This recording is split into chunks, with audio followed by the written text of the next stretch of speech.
Okay, let's get started. Good afternoon, everyone, and thank you so much for joining us. My name is Imani Rupert Gordon. My pronouns are she, her, and hers, and I'm the executive director for the National Center for Lesbian Rights.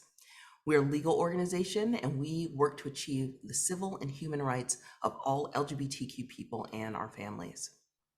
I know there's a few new faces in the room, so before we get started, I wanted to share a bit more about NCLR with you.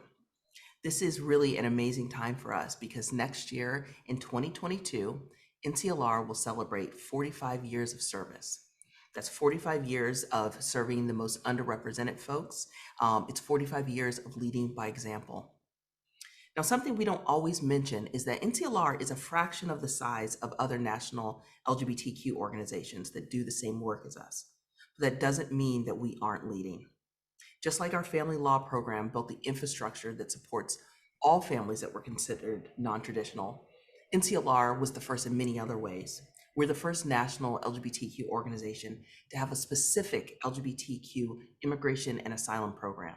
And to this day, we have an unblemished record of winning 100% of our asylum cases. We were also the first to start an LGBTQ sports program, and the policy that the NCAA uses today to support transgender athletes was developed at NCLR, and that is to ensure that everyone can play sports. We were also the first national organization to take on banning conversion therapy, and we continue to lead through this work through our Born Perfect campaign. And our programs like Rural Pride, the LGBTQ Anti-Poverty Network, and Uncommon Ground continue to prioritize the communities within the LGBTQ community that experience the highest levels of discrimination. And this helps us to create a world where everyone is supported. The LGBTQ movement has a common goal for achieving equality for all LGBTQ people. And to do this, we know that it doesn't happen at once, but like a tower, we grow stronger by each win. And those victories make our next victory possible. So today, I'm excited to share some of that work with you, and I want to welcome you to the first of our conversation series, Forgotten Youth. This is a new initiative that we're doing at NCLR, where we take a deep dive into some of our work so that you can hear about a real-life case from the people that experienced it. To kick off this series, we'll be talking about the work that we do to protect LGBTQ youth. And if you have any questions for our panelists, you can write them in the Q&A, and as we have time, I will get to those.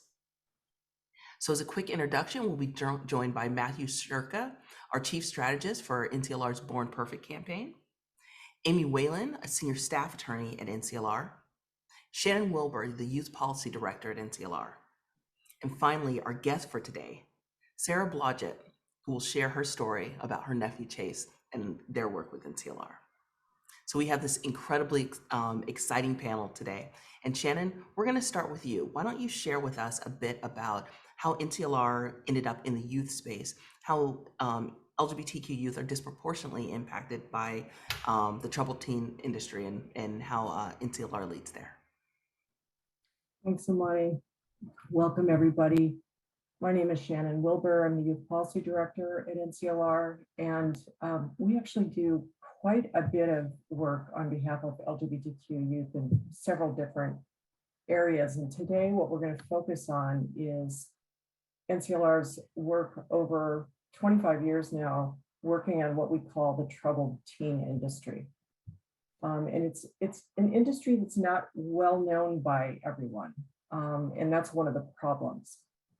And when we refer to this industry, we're talking about a whole range of residential institutions, including therapeutic boarding schools, wilderness programs, religious academies, drug rehab facilities, and other types of residential treatment and congregate care.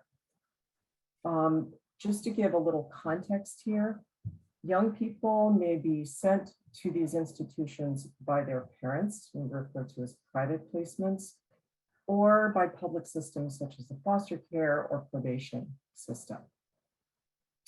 Many of these institutions are private, for-profit organizations.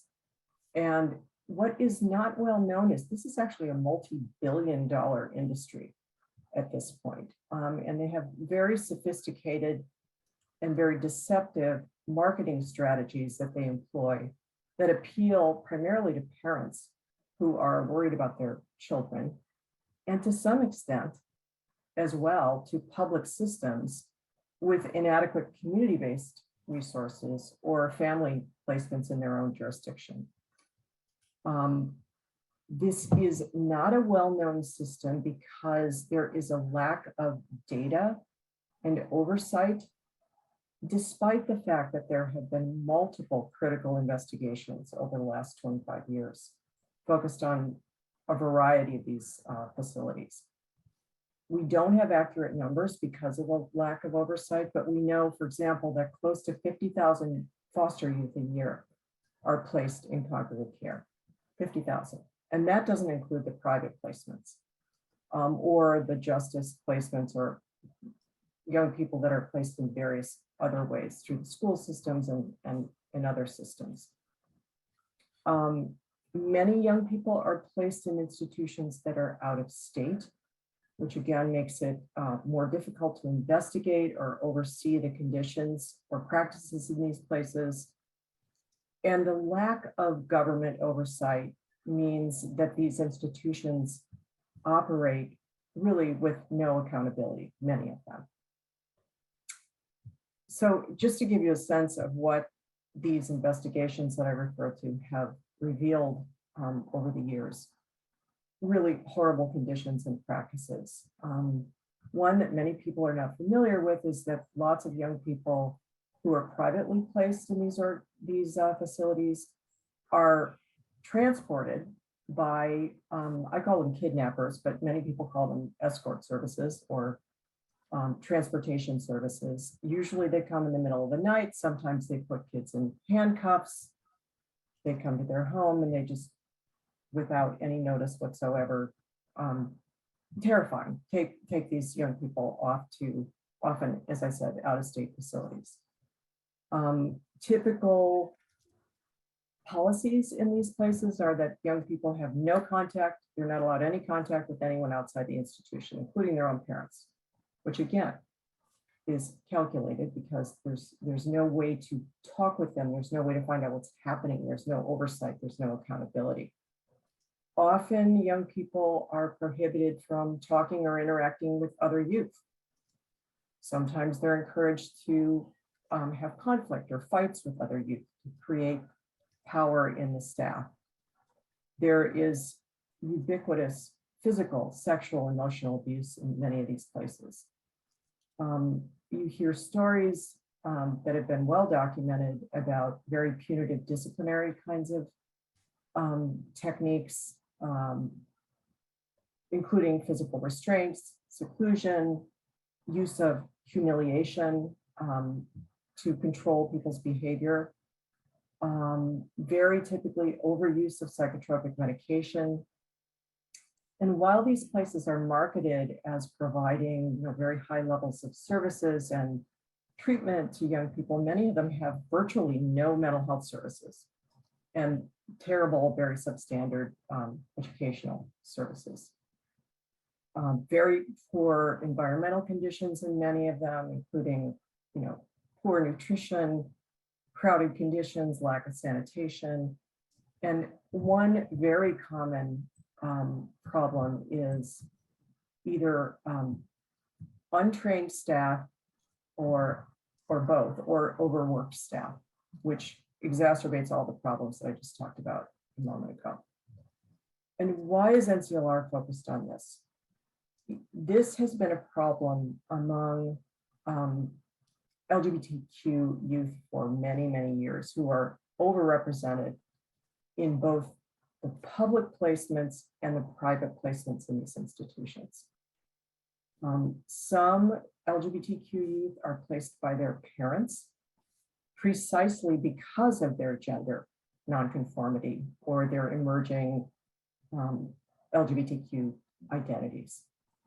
LGBTQ youth in foster care or juvenile justice systems are often placed in these institutions because of the failure of local jurisdictions to develop affirming family placements or community-based services for these young people.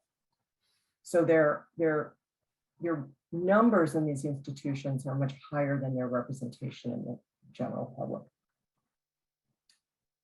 Keep in mind that most of these youth do not need intensive treatment. And many of these institutions don't provide that treatment anyway, despite what they say in their marketing materials. So just to give you a sense, NCLR got involved in this work through our legal director, Shannon Wilber, started a program over 25 years ago now.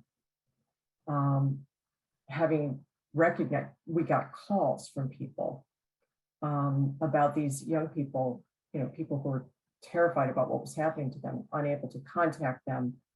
And so we represented our very first client in this type of situation was a young woman named Lynn Duff in 1992, who'd been sent to a facility in Utah where she was subjected to conversion/aversion therapy, along with other cruel and harmful practices.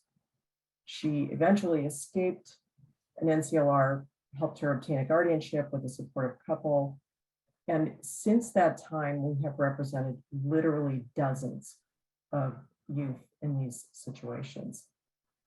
We are the only LGBTQ organization, legal organization that does this work. And that's why we get the calls, because we do this work. We think it's important. I will talk a little bit more later about what we see as some promising kind of trajectory happening in terms of visibility of this issue.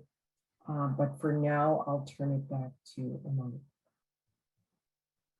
Shannon, thank you so much. Thank you for providing all of that context about why this work matters and why NCLR needs to be in this fight. Sarah, we would love to hear your story. Please feel free to share as much as you're willing to. It's just absolutely amazing to have you here today. Thank you so much. And thank you everybody for making time to listen. My name is Sarah. I live in New Hampshire. I am here to talk with you about the incredible work that Shannon and his team at NCLR did on behalf of my nephew, Chase. My sister, Chase's mom, died of a brain hemorrhage when he was 4 years old. And since he was a little guy, he and I have had a lot in common. We love knitting and we loved spa days, and Chase has always been a gentle soul. He moved across the country after my sister's death, and his dad was remarried. And Chase is very different from his father. His father is more of a macho fellow, and he and Chase started to have a lot of conflict at home. My brother-in-law is a hockey player and very, I think, rigid in his ideas about what Chase should be interested in and enjoy doing with his time. And they gradually just got into more and more arguments. My brother-in-law called the police several times to have them get involved, and he ultimately sent Chase to a reform school in Oklahoma. I had voiced some concern about Chase going to that particular school because of his sexual orientation, and asked my brother-in-law if he had brought that up with the school, and he had not, and told me that he did not think it would be an issue. Chase ended up getting by at that school, and he was set to graduate, and we were hoping that he would be able to go home after that. But I got a call from Chase in tears telling me that his father wanted to send him to an even more, I think, harsh school located in Missouri named Agape. And I had never heard of this school. I started researching it. It became clear to me very quickly that Chase would be in emotional and physical danger there because of who he is. This was a very religious school that preaches that homosexuality is a sin, that anybody with LGBTQ would burn in hell. And just as Shannon described, it was really isolating. Kids were not allowed to talk to their parents for the first 90 days that they were there. They weren't allowed to get mail from anybody. I didn't think that Chase would come out of there alive. If he did survive, I didn't think that his life would be worth living because of what I knew he would be going through during that time. I reached out to many organizations across the country. I reached out to private attorneys, and it took weeks to hear back from people, only to hear that there was nothing they could do, that they don't represent people in Chase's situation. I cannot tell you how lucky I am that a friend of a friend reached out to Shannon, and after weeks of no response from other organizations, I got an email within 45 minutes of this person reaching out to Shannon. He and I spoke the next morning, and it was the first time that I thought that things might work out for Chase. Over the next several weeks, Shannon found an attorney who has a great deal of experience in the courthouse that was going to hear our case. He helped us track down former students from this school and to get statements from them about their experiences there. We talked with one young man who was suspected of being homosexual by the folks in charge at this school, and he was forced to go to the bathroom in front of all of the other students because he was told that he loved to have men watch him. He was not allowed to eat with any of the other students and told us that he would actually eat grass growing in the yard there because he was not given enough food. The amount of water that he could have every day was limited, and he had tried drinking from the shower and was caught, and then had to have somebody watch him while he showered to make sure that he wasn't drinking. The physical and mental abuse was, it was shocking that this could still happen in this country today. But it does, and several young men who had finished at that school committed suicide after leaving because they were so broken from their experiences there. I think I talked to Shannon multiple times a day, every day for about 3 weeks. I can't even begin to tell you what a difference that made.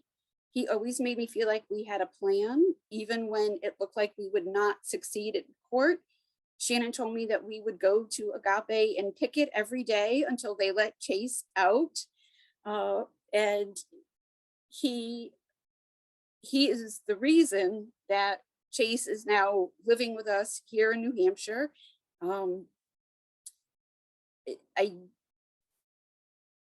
I think that Chase has some sense of what we owe to NCLR, but does not quite understand the magnitude of what NCLR saved him from. And I hope that he never does, frankly, because I think it's unbelievable that his own father would send him there. But I know that we wouldn't have been able to succeed without this help, and that there was nobody else who was able to provide this for us. We were able to get statements from people who had gone to this school, from former teachers at this school, from a former maintenance man at the school, and put together a picture for the court of what a horrific experience this has already been for so many people who were forced to go there, and how horrible and damaging it would have been for Chase. I don't know how this all came together, but it did, through everybody at NCLR.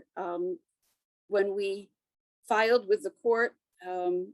Chase's dad reached out to us about an hour after being served and said that he would agree to let us have guardianship because of the incredible work that went into preparing our petition to stop Chase from being sent to Agape. This was one of the darkest periods of my life. I've felt a lot of pressure to save him because I knew if my sister were still here, he would not have been in this position. This would not have been his life. This would not have been a possibility for him. And so in addition to having all of the legal work done to make this possible for us, Shannon and the other folks that we worked with kept us sane. And on the days where I was sure that we were going to lose and that Chase would be spending the next year and a half at Agape and lose all sense of what makes him special, then Shannon would tell me stories about his rescue dog's brother and sister and make me laugh when I didn't think that I would ever laugh again. So I'm happy to report that Chase is doing well, but I can honestly tell you that all of our lives would be very, very different if I hadn't had the good fortune to know somebody who could connect me with Shannon. Thank you so much. My goodness, Sarah, thank you so much for your words. You were so incredibly generous. And I just, it really was an honor for us to have an opportunity to work with you. I can't tell you how much just once upon a time being a queer kid, I know the importance of having family that loves and support you. And I just, you've done such a great service for Chase, and it's been just an honor to be in this fight with you. So thank you so much for sharing your story and for just sharing too. So many folks believe that this type of thing doesn't happen anymore, that this isn't this isn't happening every single day. And so thank you for letting us in. This work matters. It matters a lot. Matthew, I wanted to move to you next. Earlier Shannon spoke a bit about conversion therapy, and I was wondering if you could tell us a bit about what that is and what our Born Perfect program does to combat that harmful process. Yeah, thank you. And I think I just wanted to add, Sarah, wow, thank you for sharing that. And how lucky Chase has an aunt like you to do all that. And we know in this work with conversion therapy and the Troubled Teen program, not everyone has a relative that could reach out in such a way. So we're just really moved by that. For many of you know, I've been working with Nclr on ending conversion therapy for a while. I am myself a conversion therapy survivor and began volunteering back in 2012 and then came on staff more recently. And so, the overlap here is, our mission with the Born Perfect campaign was to end conversion therapy through legislation, litigation, public education and media and the films we've worked on. And there was a clear overlap, as Shannon spoke about earlier, how much the troubled teen industry plays a role in conversion therapy, and how that we're hearing a lot of these cases from teenagers directly who reach out to us at Nclr through our helpline or through family members like Sarah, who don't know how to get their kids or other kids out of these programs. And it's sort of like a wild, wild west because there really isn't regulation that's governing these institutions or these for-profit, I should say, programs. And it's clear that we're navigating new waters. You may hear, if many of you have seen Paris Hilton's story, I think is like the biggest public story that's been made about the troubled teen industry, and she's been a great advocate, and we are working directly with her team as well. but we really want to make sure that we are finding a way to protect kids on an individual basis, like we did with Sarah. And then more so, how can we really end this mistreatment of LGBTQ kids that are being put in these so-called programs? But yeah, I think I see the Troubled Teen program as a clear future to our work at NCLR through Born Perfect. And it's just that continued effort to protect LGBTQ kids across the country. Matthew, thank you so much. Really appreciate that. Next, we're going to talk about how this work continues to happen. This is something that happens every single day. And Amy, I wonder if you can share a bit about the current case that NCLR is working on related to this. Yes. Hi, everybody. I'm Amy Whalen, a senior staff attorney at NCLR. Sarah, also just want to thank you for being here today. It's so great to see your face and to hear the story about you and Chase.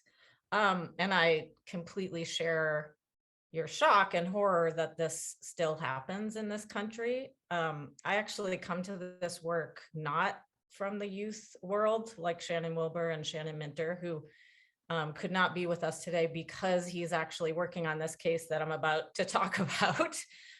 But I came to this work not from the youth perspective, but really from doing a lot of prison work. And one thing that I can share personally is that it's incredibly similar because these facilities basically are prisons.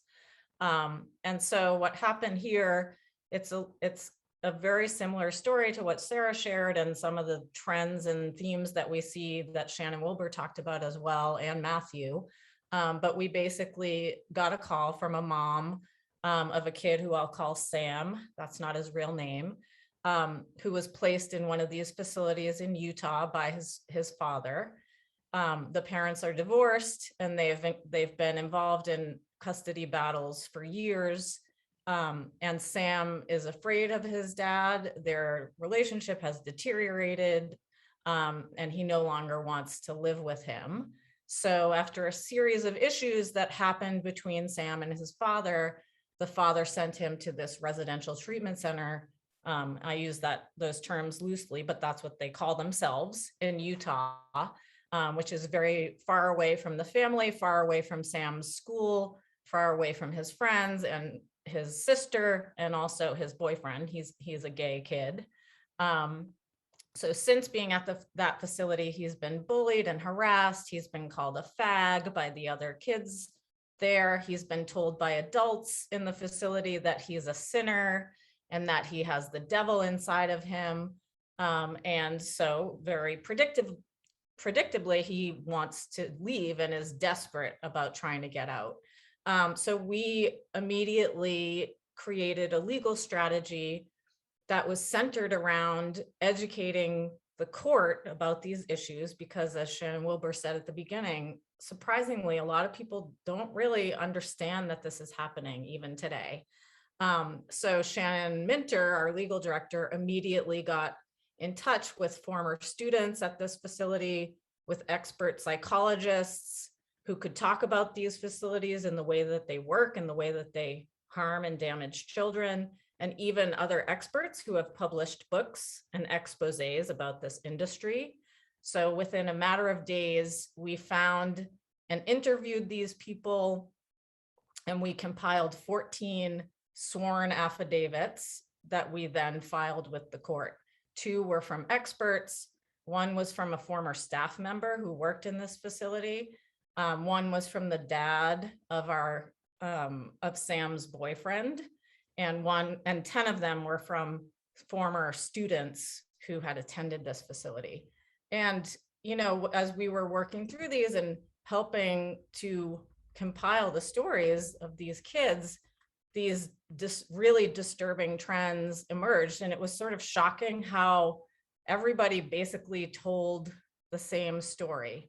And it's, you know, it's similar to what's been said, but so I'll talk about it briefly, but basically that the kids are monitored at all times. They're not allowed to have any private conversations, including with their family members.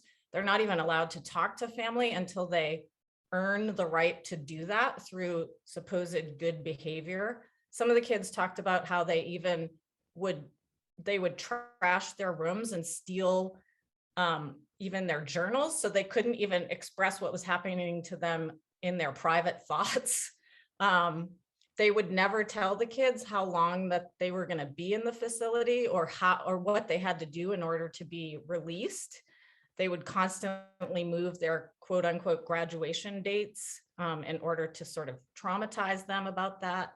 They would use a level system that was based on good behavior so that kids had to earn the right to do even the most basic things like talk to family members or receive mail. There was a constant use of solitary confinement and restraints on the children. And some of the kids were put in solitary confinement for weeks or months for really minor things like not cleaning their rooms or talking back to staff. Or they would put kids in solitary confinement for things like self-harming behaviors or refusing to be strip searched when they first entered the facility, which is sort of an atrocious that, you know, a facility would even strip search children at all. They would be kept alone in their rooms and forbidden from talking to anyone. The staff would hand them these packets of worksheets, which was the only thing they were allowed to do. And they just basically asked them what they had done wrong and how they were going to learn from what they did wrong. And as soon as they finished one packet, the staff would hand them another one, which was basically the same thing. They would over-medicate the kids. Some of these kids were put on medication for the very first time when they got there. The LGBTQ kids were constantly harassed and bullied, which was encouraged by staff. And the counselors would tell the trans kids in particular that they weren't really trans, and they would punish other kids if they used their correct pronouns. There were disturbing abuse that was disguised as therapy. So they would have group therapy where the kids were told that basically they just had to complain about the faults of other kids in the group. And they were forced to fill out complaint slips about other kids. And if the kids refused to participate in these groups, they were dragged to them by staff who were assigned to go and get them. So these facilities were, I mean, they're just atrocious places. They're not appropriate for children. They make them much worse, not better. They're basically prisons disguised as mental health treatment facilities. And as one of our experts said, they charge thousands of dollars per month, basically to traumatize these kids, but they can only make a profit by institutionalizing people who don't actually need or require any kind of, you know, chronic mental health care, which, as Shannon pointed out, they don't provide anyway. So, you know, I'll just say that these kids were deeply traumatized by what happened to them. They talked about having nightmares for years, having fractured relationships with their parents, and experiencing the worst depression of their life when they were at these facilities. So right now we're trying to get this kid out. There was a hearing today to try to do that Shannon Minter attended, and we're hopeful that we're making progress with all of this work. Amy, thank you so much for providing that context. I don't know if the panelists can see the chat, but Sarah, you're getting some love in the chat. I want to let you know. Thanks for sharing your story. And someone asked if there was any specific research or references. It looks like Shannan Wilber dropped something in the chat too. So if you're looking for that, that's there. I wanted to go back to you, Sarah, and I was wondering if you could share a bit about how Chase is doing now. We'd love to hear it. Sure. And thank you for all of the kind words. Chase is doing really, really well. He's been with us for 13 months now. He is applying to college. He got his license. He had his first fender bender, which was very exciting. And he's such a happy guy, and he has a job, and I have a picture of him after his first paycheck, but I'm not quite sure how to share it. So I'm happy to share it if that's technically feasible, but if not, I'll just say that there isn't a day that goes by that I don't appreciate the fact that he is with us and never had to step foot at that school. And it is all because of NCLR. I don't know where any of us would be without that assistance. So generous. Thanks so much. Thanks for sharing about Chase. Please tell him we said hey. Honestly, y'all, I mean, what we want isn't, it really shouldn't be revolutionary, but folks should just be able to live their lives and live their lives well and to go off and be great. And I'm just really glad that Chase gets that opportunity. It was an honor to work with you. Thank you so much. Thank you for all of the help. The pleasure really is ours. It really is. Shannon, just sort of last words. I'd love to, could you share with us about, what's new? I sure can. And thanks for listening, everybody. I know this is hard to hear because it's just sort of a litany of horrible abuses of children. So I want to end by providing some promising news. First of all, for various reasons, some of which Matthew mentioned, this industry is finally getting some critical attention and mainstream exposure. Interestingly, somewhat because of, prominent people like Paris Hilton talking about her experience and developing a documentary about her experience as a teen in 4 different facilities and describing her experience reaching people that may not otherwise have heard anything about this. Tragically, there was also quite a bit of media attention when a young boy in a Michigan facility, a private facility, died after he was restrained by staff, basically asphyxiation. His name was Cornelius, and he was restrained, and people call it a fatality. I call it a murder. He was killed because he threw a sandwich. I'm just gonna let that sit for a second. So, and unfortunately, he's, this is not an isolated incident. I think there was a report in 2006 in which 28 states reported deaths in these facilities in that year. And I think there's a lot that happens that we don't know about. So I kind of veered off my positive note, my positive statement here, but I think it is positive that people are paying attention. The ABA, for example, the American Bar Association, has recently developed a project to regulate, oversee, and in some ways, undermine this industry. Because incredibly, in a lot of states, these facilities are simply not, there's no oversight, there's no licensing, there's nobody that visits, there's no standards, there's no way, and as Sarah mentioned, and several people have mentioned, there's no way to reach the young people that you want to get the information from and help. So what we're seeing is that states have begun passing legislation. California brought everybody home that was placed out of state. Oregon has some really good oversight. There's a representative there who's passed a statute in Oregon. Lots of other states are looking at, believe it or not, Utah, in which the location of many of these facilities, because until very recently, they were not licensed or in any way overseen in Utah. So they just, people know where to go to run a facility that is not accountable in any way. But partly because of Paris Hilton's advocacy, I think it was I can't remember what year, but they passed a statute in Utah that these facilities have to be licensed and overseen by the state.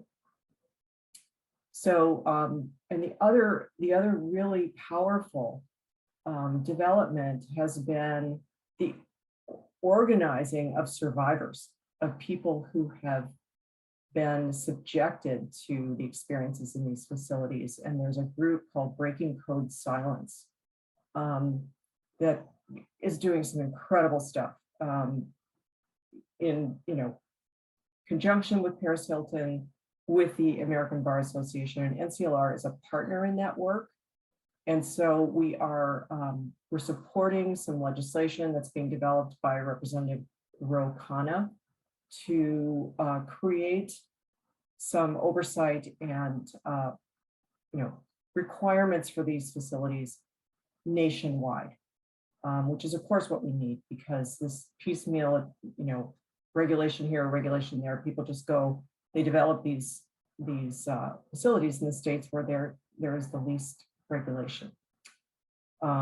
So those are some positive developments.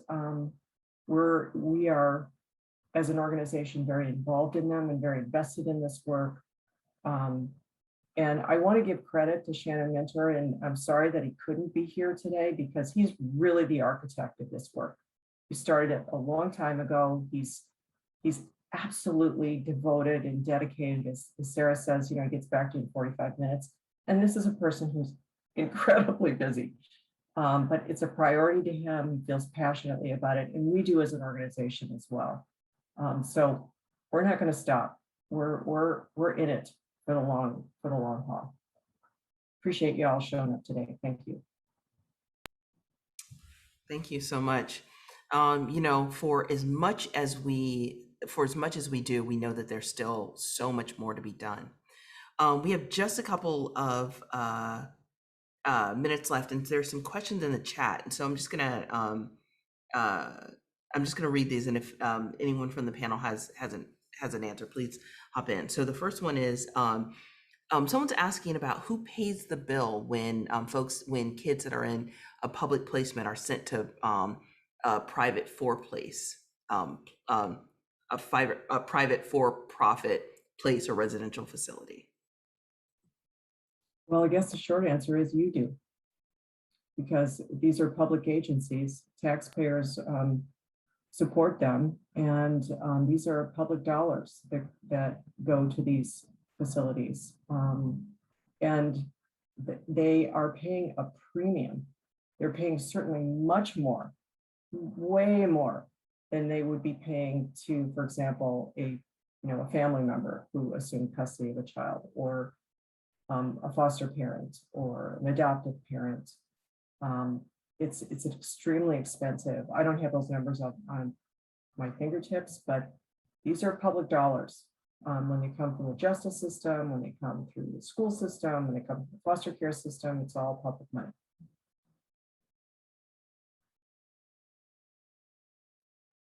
Thank you, Shannon. There are two other questions here. So the first is, can you talk about the role of nonprofits that operate group homes and residential treatment facilities that are often their bread and butter, even when there's no profit involved, and work being done to hold the system of publicly funded, privately operated facilities accountable? Well, I mean, that's a great question. And like most reforms, they need to be thoughtful, right? I actually haven't seen anything that is proposing the absolute elimination of any residential treatment or residential facilities. Everything I've seen is really about holding them accountable to basic humanitarian standards. So all of the things you've heard about from everybody who talked here today, everything from food to just how, respectful, basic decency. So I don't think that we see in our immediate future the elimination of some of these smaller mom and pop group homes, for example. I know there are folks on the line who may disagree with that. I mean, I think some of the reform, for example, from the federal level in the child welfare system, that is heavily restricting placement in congregate facilities, has as its practical result eliminated some of these smaller facilities that may have been certainly better than some of the larger, for-profit organizations. And I think we have to pay attention to that issue, because what we're looking for, of course, is the highest level of care that matches the actual needs of the young person. And I think, I saw Judy, I saw your question. I think that's what you're getting at, but happy to talk more about that if you'd like. Wonderful. Thank you so much.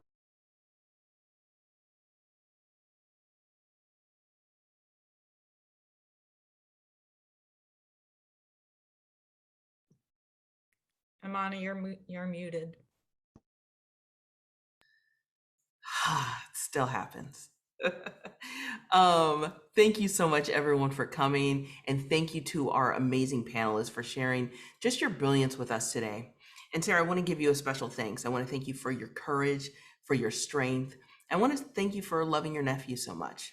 You're amazing. It is amazing to be in community with you.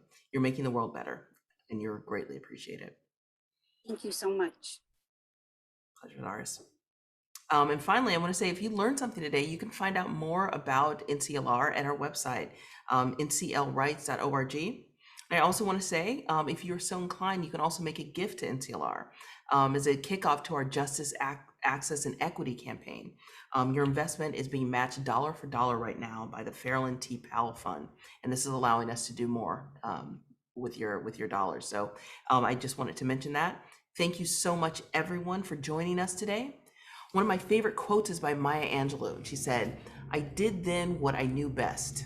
When I knew better, I did better." I look forward to being better with all of you. Thank you so much. Have a great afternoon, and see you next time, November 16th. Take care.